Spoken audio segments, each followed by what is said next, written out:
मेरा नाम अंशुमन है। मैं बहुत ही गरीब परिवार से ताल्लुक रखने वाला लड़का था। तभी तो जेल के अंदर सफाई कर्मचारी का काम किया करता था। जेल के अंदर डर के मारे मेरे हाथ पैर कांप रहे थे और चेहरे पर अचानक पसीना आ गया था। वह लड़की मेरे सामने बैठी हुई थी। फिर मैं 5 घंटे तक। फिर उसने मुझे एक ऐसी बात बताई थी जिसे सुनकर मुझे अपने कानों पर विश्वास नहीं हो रहा था और मेरे रोंगटे खड़े हो रहे थे। वह अपने चेहरे पर दोनों हाथ रखकर बुरी तरह से रो रही थी। मुझे ऐसा लग रहा था कि इसके दुख की वजह मैं भी हो सकता हूँ। मैंने कहा कि अब तुम बताओ, मैं तुम्हारी किस तरह से मदद करूं? वह अचानक आंसू साफ करती हुई उठी। मुझे मेरे गिरेबान से पकड़कर उसने अपनी नजरों के सामने किया और कहने लगी, मर्द हो ना तुम? मैंने कहा कि हाँ हूं। तो उसने कहा, तो फिर यह सब कुछ कैसे बर्दाश्त कर सकते हो? प्लीज मेरी मदद करो। मैंने कहा कि मैं मर्द जरूर हूं, लेकिन सिर्फ मर्द होना ही काफी नहीं होता है। मैं यहाँ से तुम्हें नहीं निकाल सकता, क्योंकि मैं खुद यहाँ एक मामूली सा सफाई कर्मचारी हूँ, जो कि चंद पैसों के लिए यहाँ पर नौकरी करता है। यहाँ पर मेरी कोई औकात नहीं है। सिर्फ औकात है तो एक नौकरी करने वाले की। वह कहने लगी, तुम्हें मेरी मदद करनी होगी। पर मैंने उससे माफी मांग ली। लेकिन मुझे क्या पता था कि वह औरत दुखों की इतनी भरी हुई थी कि कोई भी गलत कदम उठाने को तैयार थी। मुझे लगा कि शायद वह सुसाइड कर लेगी, लेकिन उसने सुसाइड नहीं की, बल्कि उसने इस दुनिया की एक बहुत ही बड़ी हकीकत से जंग शुरू कर दी। और उसकी कहानी सुनते हुए आज भी मैं हैरान हो रहा हूँ। उसने जो किया उसे देखकर तो मेरे रोंगटे खड़े हो गए थे। वह जंग जीत गई थी। उसका नाम साक्षी था। वह बहुत ज्यादा खूबसूरत थी। बिल्कुल ऐसे कि जैसे एक मासूम सी कली होती है जिसको जमाने ने खिलने नहीं दिया। खिलने से पहले ही उसकी ताजगी को खत्म कर दिया, क्योंकि उसके हाथों में हथकड़ियां थीं और उसे जेल में लाया जा रहा था। मैं सेंट्रल जेल में सफाई कर्मचारी का काम करता था। ये औरतों की जेल थी। मेरी उम्र 22 साल थी। मुझे काम भी बड़ी मुश्किल से मिला था। मैं देखने में बहुत स्मार्ट था, लेकिन मेरी किस्मत इतनी ज्यादा अच्छी नहीं थी और ना ही मेरी खूबसूरती का कोई भी फायदा था।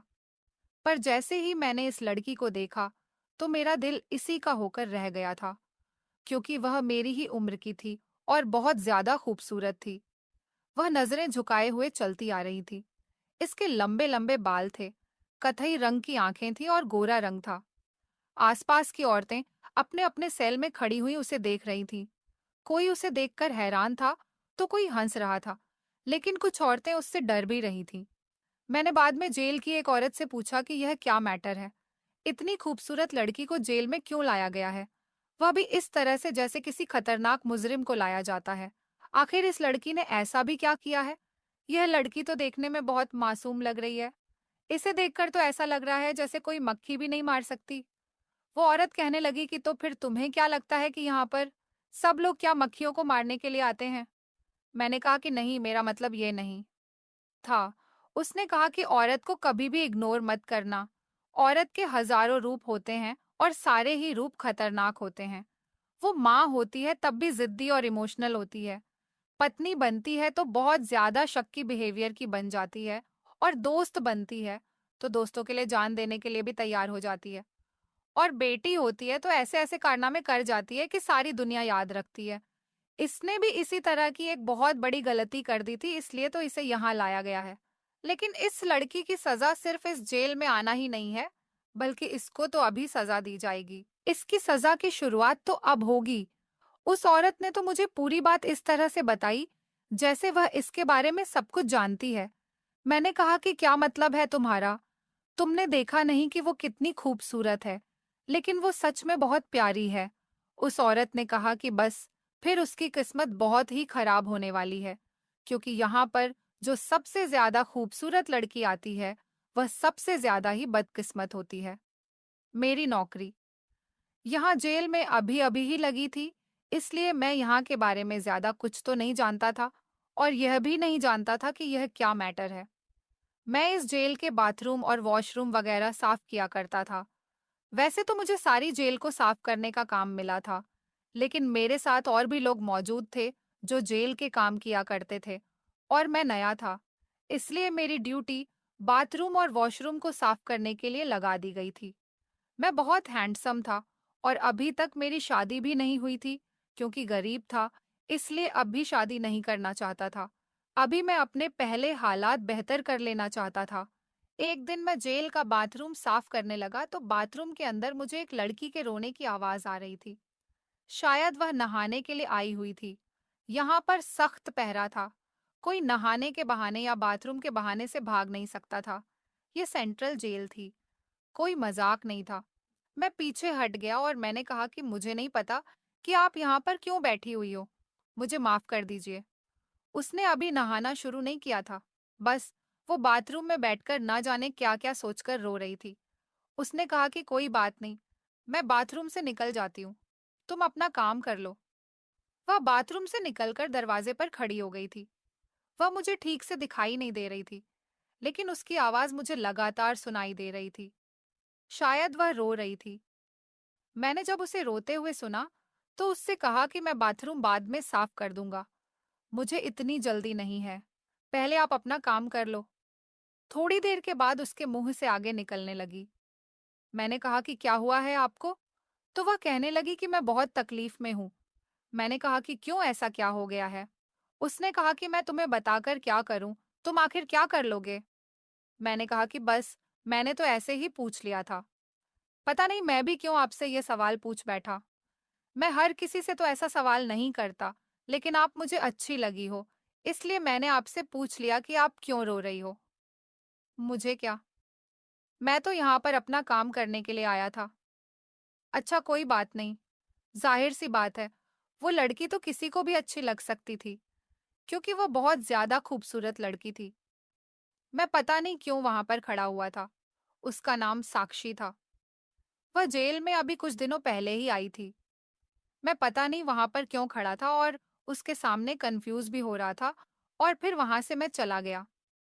रात के टाइम पर मैं बैठा हुआ था, तभी अचानक मुझे हलचल महसूस हुई। मैं यहीं पर सोया करता था क्योंकि मेरा कोई घर नहीं था, और ये नौकरी मैंने इसलिए की थी क्योंकि मुझे रहने के लिए जगह भी मिल रही थी और खाने के लिए खाना भी। मैंने देखा कि रात के टाइम पर किसी लड़की की चीखों की आवाजें गूंज रही थीं। वह कोई लड़की थी और कह रही थी कि प्लीज मुझे छोड़ दो, मेरे साथ ऐसा मत करो, मुझे मत लेकर जाओ। मैंने सोचा कि शायद किसी को फांसी के लिए लेकर जाया जा रहा है, लेकिन आधी रात के टाइम पर तो किसी को फांसी नहीं दी जाती। लेकिन औरत को फांसी देने वाले बहुत कम केस इस जेल में होते थे, क्योंकि ऐसा तो कुछ नहीं था। लेकिन मेरे अंदर एक इंटरेस्ट सा जागने लगा था और मैं उस आवाज का पीछा करने लगा था। फिर मैंने फैसला किया कि मुझे देखना है कि ये आवाज कहाँ से आ रही है। थोड़ी देर के बाद मैं यह देखकर हैरान रह गया कि ये आवाज जेल के बड़े ऑफिसर के केबिन से आ रही थी। लेकिन उस टाइम तो ऑफिसर साहब अपनी ड्यूटी पर होते थे। आज वह इस टाइम पर अपने केबिन में क्या कर रहे थे? और आवाज किसी लड़की के रोने और चिल्लाने की आ रही थी। वह लड़की बहुत सिसक सिसक कर रो रही थी। केबिन का दरवाजा भी अंदर से बंद था।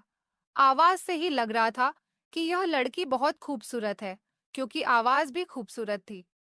मुझे लग रहा था कि यह आवाज साक्षी की है, क्योंकि आज मैंने उससे बातें की थी। लेकिन वह यहाँ पर कैसे हो सकती थी? वह तो इस टाइम अपनी सेल में होगी। फिलहाल मैं यहाँ से चला गया था, क्योंकि मैं यहाँ पर ज्यादा जासूसी नहीं कर सकता था। सुबह हुई तो फिर से वह बाथरूम में बैठी हुई रो रही थी। वह सुबह सुबह ही आकर बाथरूम में बैठ जाती थी और बुरी तरह से रोने लग जाती थी। मैं सुबह बाथरूम साफ करने के लिए इसीलिए चला जाता था, क्योंकि इस टाइम पर बाथरूम में कोई नहीं होता था और मैं अपना काम आसानी से कर लिया करता था। पर वह पहले से ही वहां पर बैठी हुई होती थी और जोर जोर से रो रही होती थी।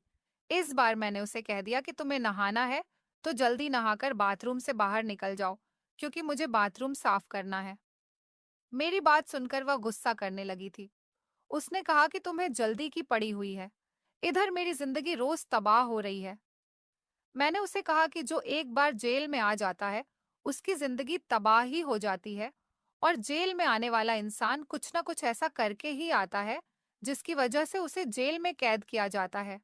तुम्हारी जिंदगी अभी तबाह नहीं हुई है। तुम भी तो किसी की जिंदगी तबाह करके ही जेल में आई हो।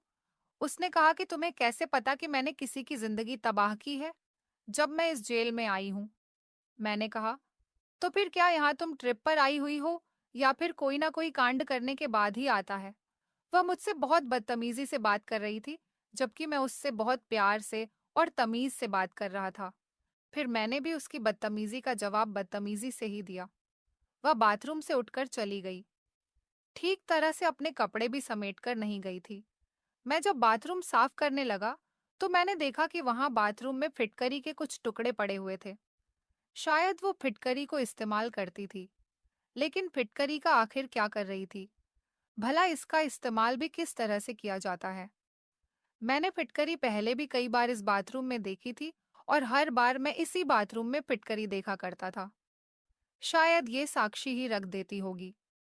मैं उसको साइड पर रख देता था, क्योंकि सुना था कि इसका बार बार इस्तेमाल किया जा सकता है। और कभी कभी तो मुझसे कुछ औरतें पूछती थीं कि तुम बाथरूम की सफाई करते हो तो फिटकरी निकालकर क्यों नहीं फेंकते।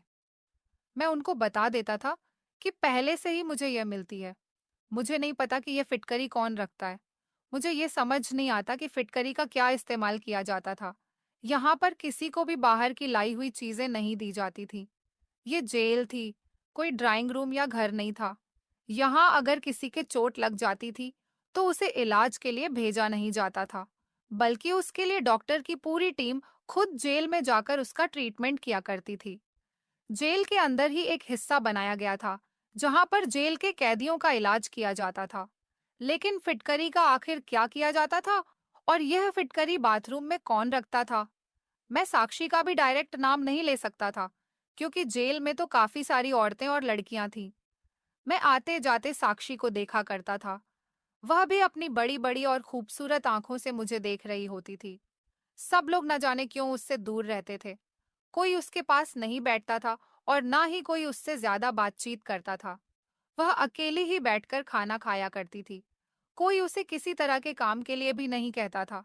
लेकिन रात होती तो मुझे बड़े ऑफिसर के केबिन से चीखने की आवाजें आती थीं। अब मैंने उसकी आवाज को अच्छी तरह से पहचान लिया था, और फिर वह सारा दिन उदास रहती थी और रोती रहती थी। एक दिन मैंने उसी औरत से दोबारा पूछ लिया कि आखिर इसकी पूरी कहानी क्या है। मैं साक्षी की पूरी जिंदगी के बारे में जानना चाहता हूँ कि आखिर वह ऐसा बिहेव जेल के अंदर क्यों करती है। ये औरत यहाँ पर काफी सालों से थी और यहाँ जेल के लोगों के बारे में काफी कुछ जानती भी थी। यह मेरी माँ की उम्र की थी और मुझे हमेशा बेटा बेटा कहकर पुकारती थी। वह मुझसे कहती थी कि तुम मेरे बेटे की तरह हो। मेरा जवान बेटा भी तुम्हारी उम्र का था, लेकिन मेरे बेटे को जान से मार दिया गया था, और उसी का बदला लेने के बाद मैं यहाँ जेल में आ गई। वह मुझे अपने बेटे का नाम लेकर पुकारती थी, और वह कहती थी कि तुमसे बात करने के बाद मुझे अपने बेटे की याद आ जाती है। मेरा जेल में सारे लोगों के साथ बहुत अच्छा बिहेवियर रहता था, इसलिए सारी औरतें और लड़कियां मुझसे अच्छी तरह से बातचीत करती थी। यहाँ तक कि जितने भी सफाई कर्मचारी मेरे साथ काम करते थे, वह सब भी मेरे साथ अच्छा बिहेवियर रखते थे। यह औरत इस जेल की सबसे बूढ़ी कैदी थी। मैंने उससे पूछा कि साक्षी की क्या कहानी है। शायद उसकी स्टोरी के बारे में आपको पता हो। उसने आपको अपने बारे में सब कुछ बताया हो, या फिर आप उसके बारे में सब कुछ पहले से ही जानती हो। उसने कहा कि हाँ, मुझे उसके बारे में सब कुछ पता तो है। मैंने उनसे कहा कि माँ जी, मुझे साक्षी की पूरी स्टोरी सुननी है। वह मेरे पास बैठकर मुझे साक्षी की स्टोरी सुनाने के लिए बैठ गई थी, और फिर उन्होंने मुझे एक ऐसी बात बताई जिसे सुनकर मेरे होश उड़ गए। उसकी पूरी कहानी सुनने के बाद तो मुझे भी साक्षी से डर लगने लगा था। उन्होंने मुझे बताया कि साक्षी बहुत खूबसूरत, इंटेलिजेंट और बहुत कम उम्र की लड़की है, और एक अच्छी फैमिली से बिलोंग करती थी। साक्षी एक लड़के से बहुत ज्यादा प्यार करती थी, और साक्षी से कोई और लड़का शादी करना चाहता था। साक्षी ने उस लड़के की मोहब्बत को रिजेक्ट कर दिया था, लेकिन उस लड़के ने साक्षी से कहा कि मैं कभी तुम्हें किसी दूसरे लड़के से शादी करने नहीं दूंगा। पर साक्षी ने उस लड़के की बात को सीरियस नहीं लिया था। साक्षी ने सोचा कि शायद उस लड़के ने जो बात कही थी, वो सिर्फ गुस्से में कह दी थी। वो इतनी बड़ी बात नहीं थी, ऐसा वैसा कुछ नहीं होगा। साक्षी की शादी उसकी पसंद के लड़के के साथ हो रही थी, और शादी के लास्ट मोमेंट पर वो लड़का बहुत सारे लोगों को लेकर आ गया और उसने वहां पर आते ही साक्षी को किडनैप कर लिया और उसके पेरेंट्स और उसके होने वाले पति की गोली मारकर उनकी हत्या कर दी। मैंने कहा कि उस लड़के ने साक्षी को किडनैप कर लिया और उसके माता-पिता की और उस लड़के की भी हत्या कर दी जिसके साथ उसकी शादी होने जा रही थी। तो किसी ने कोई एक्शन क्यों नहीं उठाया? हालांकि वहां पर बहुत सारे मेहमान होंगे और फिर इसमें तो साक्षी की कोई गलती नहीं थी। फिर साक्षी को जेल में क्यों डाल दिया गया? ये सुनकर तो मुझे बहुत अफसोस हुआ। एक नई नवेली दुल्हन जिसकी शादी होने जा रही थी और उस बेचारी के पति और उसके माता-पिता की हत्या कर दी गई। उस बेचारी के साथ इतना बड़ा हादसा हो गया था जिससे वह प्यार करती थी। वह भी इस दुनिया में नहीं रहा। जाहिर सी बात है इंसान बहुत बड़ी तकलीफ से गुजर रहा होता है। उसने कहा कि वह लड़का साक्षी को अपने घर ले गया और वहां उसकी इज्जत के साथ खेलने के बाद उसने उसे छोड़ दिया। उस लड़के को भला कैसे सजा दी जाए, क्योंकि वह तो अभी इस दुनिया में ही नहीं रहा। मैंने कहा कि फिर उस लड़की के साथ ऐसा क्या हुआ? उन्होंने बताया कि उस लड़के को तो साक्षी ने मार दिया। साक्षी ने उसकी हत्या ही नहीं की, बल्कि उसके साथ इतना गलत किया कि मैं भी तुम्हें बता नहीं सकती। लोगों के दिमाग से मैटर कभी नहीं निकलेगा। जब उस लड़की ने साक्षी की इज्जत के साथ खिलवाड़ करने के बाद और उसकी जिंदगी पूरी तरह से तबाह करने के बाद उसे छोड़ दिया, तो वह एक दिन रात के टाइम पर उस लड़के के घर चली गई। वह समझा कि हार मानकर अब मेरे पास आ गई है और अब वह खुद अपने मुंह से उससे शादी करने के लिए कहेगी। लेकिन साक्षी के इरादे तो बिल्कुल भी ठीक नहीं थे।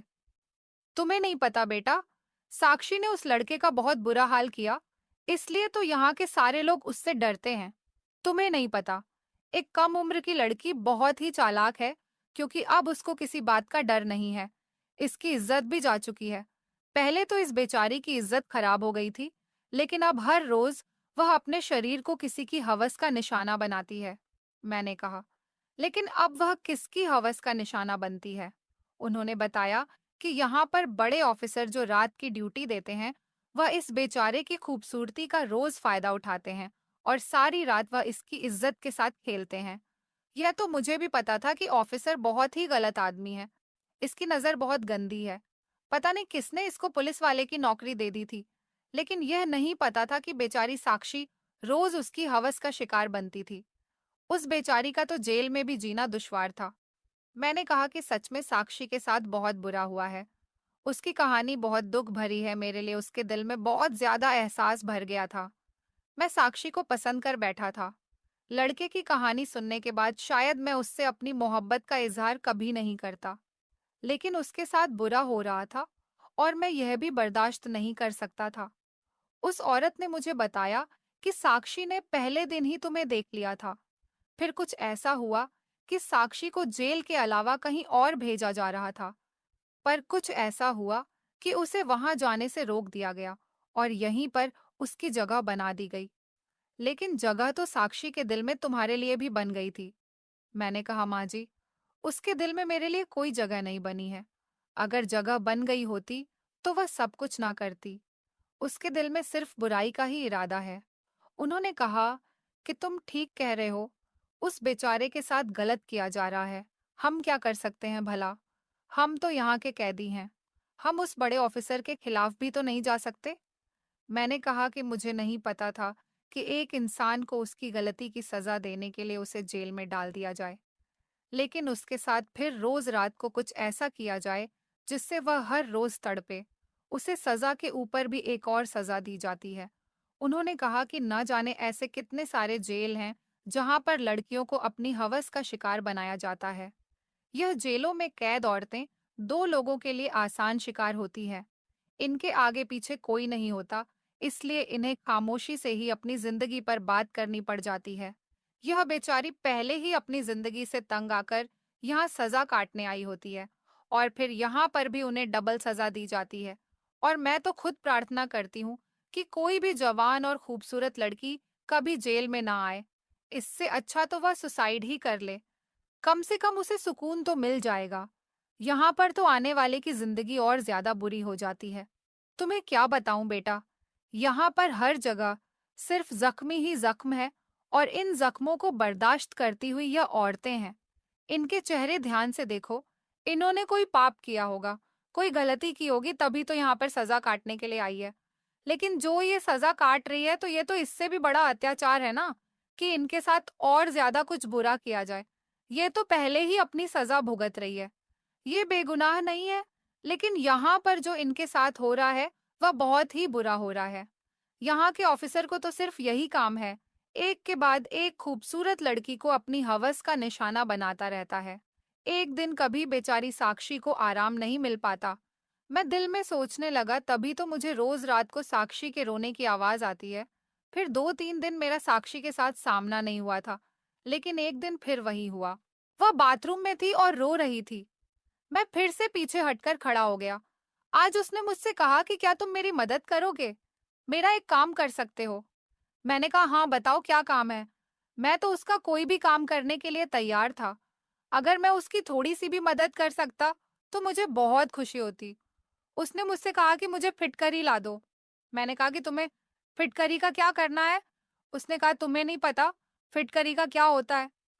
मैंने कहा नहीं। उसने कहा कि फिटकरी से नहाया जाता है ताकि शरीर की सारी थकावट उतर जाए। अगर गर्म पानी में फिटकरी को मिलाकर नहाया जाए तो शरीर की सारी थकावट दूर होने के साथ साथ शरीर पर लगे हुए जख्म भी ठीक हो जाते हैं। मैंने कहा ठीक है, मैं तुम्हें फिटकरी लाकर दे दूंगा। उसने कहा लेकिन मेरे पास तुम्हें देने के लिए पैसे नहीं हैं। लेकिन अगर पैसों के बदले तुम्हें कुछ चाहिए हो तो तुम मुझे बता देना। मैंने उससे कहा कि अगर तुम्हारे पास पैसे नहीं हैं तो फिर तुम मुझे क्या दे सकती हो। उसने कहा एक औरत के पास मर्द को देने के लिए काफी कुछ होता है। मैं उसकी बात को समझ गया था। मैंने उससे कहा कि मैं इस टाइप का बिल्कुल भी नहीं हूँ। आइंदा मुझसे इस तरह की कोई बात मत करना और ऐसी बात कभी भी अपने दिमाग में मत लाना। मैं तुम्हारे लिए अच्छी फीलिंग्स रखता हूँ, तुम मुझे सबकी तरह मत समझना। मैंने गुस्से में उसे ये बात कही थी और उसने अचानक मुझे हैरान होकर देखा था। वह मेरी आंखों में देख रही थी। उस टाइम वह जिस तरह से कपड़ों में थी, उसका पूरा शरीर पानी में भीगा हुआ था। मैं भी उसकी तरफ देखना चाहता था, लेकिन उसका ऐसा हाल देखकर मैंने अपनी नजरें चुरा ली थी, क्योंकि मुझे उससे मोहब्बत हो गई थी। उसके बारे में मैं अपने दिल में बुरी तरह का कोई ख्याल नहीं ला सकता था और ना ही मैं उसके साथ कुछ बुरा करना चाहता था। उसे कोई तकलीफ भी नहीं देना चाहता था। मैं तो उसकी हेल्प करना चाहता था। मैंने उससे कहा कि पहले ही मोहब्बत ने तुम्हें बर्बाद कर दिया है। उसने मुझसे कहा कि मैं उससे मोहब्बत नहीं करती थी और ना ही वह मुझसे मोहब्बत करता था। अगर वह मुझसे प्यार करता होता तो इस तरह से मेरी जिंदगी को बर्बाद नहीं करता। वह तो सिर्फ मुझे हासिल करना चाहता था, इसलिए जिद में आकर उसने मेरे साथ इतना बड़ा अत्याचार कर दिया। मैंने कहा हाँ, मैंने तुम्हारी पूरी कहानी सुनी है, तुम फिक्र मत करो। मैं ज्यादा तो कुछ नहीं कर सकता, लेकिन जो चीज तुम्हें चाहिए मैं तुम्हें लाकर दे सकता हूँ। कल को ही मैं तुम्हें तुम्हारी चीज लाकर दे दूंगा। मैं बाजार से उसके लिए फिटकरी लेकर आया तो उसने कहा यह तो बहुत कम है, मुझे और चाहिए। मैंने कहा कि दुकान वाला तो कह रहा था कि इसका एक टुकड़ा ही काफी होता है। तुम इतने ढेर सारी फिटकरी का आखिर क्या करोगी। उसने कहा कि बस तुम मुझे फिटकरी लाकर दे दो। अगर तुम मेरी हेल्प नहीं कर सकते थे तो पहले ही बता देते। वह फिर से गुस्सा हो गई थी। हर बात पर वह बहुत जल्दी गुस्सा हो जाती थी। जाहिर सी बात है उसकी हालत ही ऐसी थी। मैं उसकी कंडीशन समझ सकता था। मैंने उससे कहा चलो ठीक है, मैं तुम्हें और फिटकरी लाकर दे दूंगा। और अगले दिन मैं उसके लिए ढेर सारी फिटकरी लेकर आया। वह फिटकरी देखकर बहुत खुश हो गई थी। यहाँ पर शायद साक्षी के अलावा और कोई फिटकरी का इस्तेमाल नहीं करता था। साक्षी ने बहुत ही ज्यादा क्वांटिटी में फिटकरी मंगवाई थी। पता नहीं फिटकरी के साथ ऐसा क्या करना चाहती थी। मैंने देखा था कि बड़े ऑफिसर साहब आजकल बहुत खुश नजर आ रहे थे और सारा दिन बड़ी एनर्जी में रहते थे। किसी के साथ गलत काम करके उसकी जिंदगी को बर्बाद करके यह इंसान कितना खुश और आराम से था। मेरी नजर में तो यह इंसान मेरे लिए दुश्मन बन गया था। कभी कभी मेरा मन करता था कि जो मेरे हाथ में झाड़ू है इसको मैं इसके सिर पर दे मारूं, बल्कि मैं इसको जान से मार दूं और इस दुनिया से ही गायब कर दूं, ताकि यह कमीना कभी भी फिर किसी लड़की की इज्जत के साथ इस तरह से खिलवाड़ ना करे। साक्षी से मुझे बहुत ज्यादा प्यार होने लगा था। मैं जितना उससे दूर होने की कोशिश करता था, वह उतना ही मेरे दिल के करीब आ रही थी। मुझे उससे बहुत मोहब्बत हो गई थी और अब मेरी यह मोहब्बत बहुत पक्की होती जा रही थी। मैं चिल्ला चिल्लाकर सबको बताना चाहता था कि मैं साक्षी से प्यार करता हूँ। वह जैसी भी है, जो भी है, मैं उसे अपना बनाने के लिए तैयार हूँ। मैं उसे सारी जिंदगी अपना बनाना चाहता हूँ, उसे नई जिंदगी देना चाहता हूँ। लेकिन ना जाने मेरी ये कैसी मोहब्बत थी। मेरी जिंदगी में एक बहुत बड़ा मोड़ आ गया था। वह एक जेल की कैदी थी और मैं एक मामूली सा आदमी था जो कुछ भी नहीं कर सकता था। हमारी मोहब्बत का कोई अंजाम नहीं होने वाला था।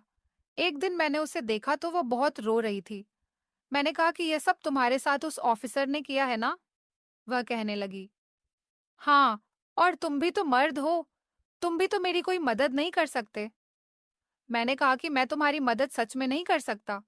मैं मर्द तो हूँ, लेकिन वो पुलिस वाला है और मैं यहाँ पर काम करने वाला एक मामूली सा कर्मचारी हूँ। मैं कैसे उसके मुकाबले में खड़ा हो सकता हूँ? उसने कहा कि किसी के मुकाबले में खड़ा होने के लिए उसके साथ या उसकी पोस्ट पर होना जरूरी नहीं है। मैंने कहा कि नहीं, तो उसने मुझे झटक कर छोड़ दिया और कहा कि फिर तुम क्या सोचते रहते हो? एक तरफ तो लोगों से कहते फिरते हो कि तुम मुझसे प्यार करते हो और दूसरी तरफ तुम मेरी हेल्प भी नहीं कर सकते। तुम्हारे अंदर तो बिल्कुल भी हिम्मत नहीं है। मैंने कहा कि अच्छा फिर बताओ तुम क्या चाहती हो? तो उसने कहा कि नहीं, अभी नहीं। जो मैं चाहती हूँ वह तो बहुत मुश्किल है और मैं कुछ ना कुछ जरूर करूंगी। मेरी तो कुछ समझ नहीं आ रहा था कि वह क्या सोचती थी और उसके दिमाग में क्या चल रहा था। ना जाने वह अपने दिमाग में ऐसे कौन से प्लान बनाती रहती थी। मुझे कुछ समझ नहीं आ रहा था। वह अब सारा सारा दिन खामोश रहने लगी थी। अभी तक उसने किसी से बात तक नहीं की थी। कभी कभी उसकी बात माँ जी से हो जाती थी और वह भी मुझे बताती थी कि तुमने मुझसे कहा था कि तुम्हें साक्षी अच्छी लगती है। मेरे अलावा शायद तुमने किसी और से भी ये बात कही है। ये बात साक्षी तक पहुंच गई है। मैंने कहा कि फिर उसने क्या सोचा है? माँ जी ने कहा कि उसने कुछ भी नहीं कहा, बस वह खामोश रहने लगी है और इसी तरह से अपनी जिंदगी गुजार रही है। सबको पता चल चुका था कि रोज रात को साक्षी को ऑफिसर के केबिन में बुलाया जाता है। बल्कि वहां की कुछ औरतें तो उसे बहुत खुशकिस्मत कह रही थीं और कुछ लोग कहते थे कि उस बेचारी पर बड़ा जुल्म होता है। साक्षी ऑफिसर की हरकतों से तंग रहने लगी थी। सिर्फ साक्षी ही नहीं, इस जेल में जो भी खूबसूरत और कम उम्र की लड़की आती थी, उसके साथ यही सब किया जाता था और वह ऑफिसर किसी भी तरह से हर लड़की का फायदा उठा लिया करता था। शायद माँ जी ने ठीक कहा था कि उन औरतों के आगे पीछे कोई नहीं होता था उन बेचारी जवान लड़कियों को बचाने के लिए, और वो खुद भी अपने आप को किस लिए बचाती? उनको तो पहले ही यहाँ पर फेंक दिया गया है। मुझे तो इस ऑफिसर की शक्ल से ही अब नफरत होने लगी थी।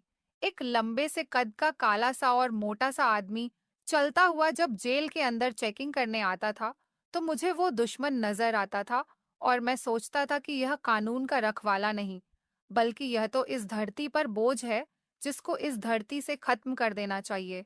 और सबसे ज्यादा परेशान मैं इस बात से था कि जिस लड़की से मैं प्यार करता हूँ, वो उसी की इज्जत के साथ खेल रहा था। दिन रात में जलता रहता था, सोचता रहता था कि मैं क्या करूं और किस तरह से साक्षी की मदद करूं। जब वह सुबह सुबह बाथरूम में नहाने के लिए आती और अपने साथ हुए अत्याचार पर बाथरूम में बैठकर आंसू बहाती थी, तो मुझे उस पर बहुत अफसोस होता था। अब मैं उस बेचारी को और ज्यादा तकलीफ में नहीं देख सकता था। मैंने फैसला कर लिया था कि मैं कुछ ऐसा करके ही रहूंगा कि साक्षी इस जेल से रिहा हो जाए और इस ऑफिसर की काली करतूत भी सबके सामने खुलकर आ जाए। आज मैंने अपने दिल को बहुत पक्का किया और मुझे आज रात का इंतजार था। जब रात हुई तो आधे घंटे के बाद साक्षी को ऑफिसर के केबिन में बुलाया गया था। मैंने जेल के ही एक कर्मचारी से मोबाइल ले लिया था, क्योंकि मेरे पास तो मोबाइल नहीं था। आज मुझे इस ऑफिसर के खिलाफ सबूत इकट्ठा करना था। वह साक्षी की इज्जत के साथ खेल रहा था। वह बेचारी चिल्ला रही थी। यह इंसान बहुत जालिम आदमी था। साक्षी की इज्जत के साथ खेलने के साथ साथ यह इंसान उसको मारता पीटता भी था और वह औरत को एक खिलौना समझ रहा था। मैं यह सब चोरी चुपके अपनी आंखों से देख रहा था क्योंकि खिड़की के दरवाजे पर पहले ही मैंने बंदोबस्त कर दिया था। मैं वहां पर खड़ा होकर मोबाइल से वीडियो रिकॉर्ड कर रहा था। सारी वीडियो मोबाइल में रिकॉर्ड हो गई थी। ऐसी वीडियो बनाते हुए मेरे हाथ पैर कांप रहे थे, लेकिन मैं इसके अलावा कुछ कर भी नहीं सकता था, क्योंकि साक्षी को बचाने का मेरे पास एक ही तरीका था।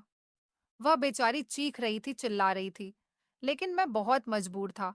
आज रात मैं उसे नहीं बचा सकता था और दिल में सोच रहा था कि बस, साक्षी, आज रात सब कुछ बर्दाश्त कर लो। कल के बाद तुम्हारी जिंदगी पूरी तरह से बदलने वाली है। मुझे अपने अंजाम की कोई फिक्र नहीं थी, क्योंकि मेरे आगे पीछे रोने वाला कोई नहीं था। अगले दिन मैंने जेल की बड़ी जेलर, जो कि एक औरत थी, उनको यह वीडियो दिखा दिया और मैंने उनसे कहा कि ऑफिसर साहब यहाँ पर ड्यूटी करने के बजाय खूबसूरत और कम उम्र की लड़कियों के साथ यह काम करते हैं। ये सब देखने के बाद तो पूरा पुलिस स्टाफ हिलकर रह गया था, क्योंकि यह वीडियो मैंने जेल की एक औरत जेलर को दिखाई थी, जो एक औरत की तकलीफ को अच्छी तरह से समझ सकती थी। मैं चाहता तो यह वीडियो लीक कर सकता था, लेकिन वीडियो में जो लड़की थी मैं उससे प्यार करता था। उसकी इज्जत के साथ पहले ही काफी खिलवाड़ हो चुका था। मैं अब और ज्यादा उसके शरीर की नुमाइश नहीं कर सकता था। इसलिए मैंने एक औरत को ही वीडियो दिखाने का यह फैसला किया था। जेलर मैडम ने मेरी बहुत मदद की थी। एक औरत की इज्जत की खातिर उन्होंने साक्षी को जेल से बाहर निकलवा दिया। और तो और साक्षी के साथ जो कुछ भी किया गया था, उसके बयान लिए गए। ऑफिसर को तो फांसी का हुक्म दे दिया गया था, क्योंकि उसके लिए जेल में रहने की सजा काफी नहीं थी। उसकी नौकरी तो उससे पहले ही छिन चुकी थी, यहाँ तक कि अब उसकी जिंदगी भी उससे छिनने वाली थी। साक्षी को उम्मीद ही नहीं थी कि मैं उसका इस तरह से भी साथ दे सकता हूँ। जेल से रिहा होने के बाद मैंने भी वह सफाई कर्मचारी वाली नौकरी छोड़ दी थी। साक्षी ने मुझे बताया कि मैं पहले ही प्लानिंग कर चुकी थी कि मुझे क्या करना है। इस ऑफिसर के साथ उसने मुझे बताया कि तुम्हें याद है, मैं तुमसे फिटकरी मंगाया करती थी इन दिनों ऑफिसर के कमरे में। मैं खुशी खुशी खुद ही जाने लगी थी। तभी तो वह इतना ज्यादा खुश रहने लगा था। उसे लगता था कि मुझे अपना शरीर उसके हवाले करने का खुद ही शौक जाग उठा है। मैं उसको बड़े प्यार से रोज पानी में फिटकरी मिलाकर दे रही थी। ज्यादा क्वांटिटी में पानी में फिटकरी मिलाकर पीने से उसकी मौत हो जाती। इसलिए मैं तुमसे फिटकरी मंगवाती थी, और जो रात भर मेरे साथ वो दरिंदा मेरे शरीर के साथ खेलता था, उससे मेरे शरीर में बहुत ज्यादा कमजोरी हो जाती थी। वह मुझे मारता पीटता था, मेरे साथ बहुत अत्याचार करता था, जिससे मेरे शरीर पर चोट के जख्म के निशान हो जाते थे। फिटकरी के पानी से नहाने से वह जख्म भी ठीक हो जाते थे, और तो और उन जगहों में इन्फेक्शन भी नहीं होता था। फिटकरी बहुत सारे कामों में आती है। फिटकरी का ज्यादा सेवन करने से इंसान की मौत भी हो सकती है। अगर किसी को पानी में मिलाकर फिटकरी पीने के लिए रोज लगातार दी जाए, तो वह डाइजेशन खराब होने की वजह से मर भी सकता है। मैं कुछ ऐसा ही करने वाली थी। ज्यादा क्वांटिटी में उसको पानी में मिलाकर अगर फिटकरी दे देती, तो शायद वह कमीना आदमी मर जाता। मैं रोज धीरे धीरे अपने इस प्लान को कामयाब करना चाह रही थी, पर ऐसा नहीं हुआ। शायद भगवान ने मुझे इस गलत काम से अब की बार रोक लिया था, और तुमने मेरी मदद कर दी। सुबह जब मैं रोज बाथरूम में नहाने के लिए आती, तो रात को मेरे साथ जो भी होता था, उसके बारे में सोच सोचकर मैं रोती रहती थी और सोचती थी कि मैं कितने अच्छे परिवार से बिलोंग करती थी। एक इंसान ने मेरी जिंदगी को कितना बदल कर रख दिया। मेरी फैमिली को खत्म कर दिया। जिससे मैं प्यार करती थी, उसे भी इस दुनिया में जीने नहीं दिया, और खुद ने भी मेरे साथ बहुत बुरा किया। साक्षी ने बताया कि जिस लड़के ने उसके पेरेंट्स और उसके होने वाले पति की हत्या की थी, साक्षी ने उसे खिड़की से धक्का दे दिया था, और ज्यादा ऊंचाई से गिरने की वजह से उसकी मौत हो गई थी। अब की बार भी साक्षी कुछ ऐसा ही बात करने जा रही थी। हो सकता था कि अगर साक्षी ऐसा कर लेती, तो उसकी सच्चाई जेल में सब लोगों के सामने खुलकर आ जाती। तो अब की बार उसे सजा ए मौत भी हो सकती थी। लेकिन भगवान भी चाहता था कि उसने बहुत सारी परेशानियां झेली हैं, अब वो कुछ खुशी के दिन भी देख ले। मैं साक्षी को बहुत दूर लेकर चला गया। साक्षी के साथ मैंने अपनी एक अलग दुनिया बसा ली। हम दोनों एक दूसरे के साथ बहुत खुश हैं और अपनी पुरानी कहानी को भूलना चाहते हैं। मैंने साक्षी को अपनी पत्नी बनाकर एक बहुत अच्छा काम किया। साक्षी मेरी जिंदगी में है, तो मेरी जिंदगी भी बहुत आसान है। वो एक बहुत अच्छी हमसफर साबित हुई है और उसके साथ मेरी जिंदगी बहुत हंसी-खुशी गुजर रही है और भगवान की कृपा से हम दोनों पति-पत्नी एक दूसरे के सुख-दुख के साथी बन गए। हम दोनों ने शादी कर ली और जिस शहर में हम रहते हैं, यहाँ पर हमें कोई नहीं जानता। मैं शुक्रिया अदा करना चाहता हूँ जेलर मैडम का, जिन्होंने हमारा इतना साथ दिया। तो दोस्तों, उम्मीद करती हूँ आपको हमारी कहानी पसंद आई होगी। कहानी पसंद आई है तो वीडियो को लाइक करें। चैनल पर नए हैं तो चैनल को सब्सक्राइब करें और नोटिफिकेशन को जरूर दबाएं ताकि अगली अपडेट सबसे पहले आपको मिले। धन्यवाद।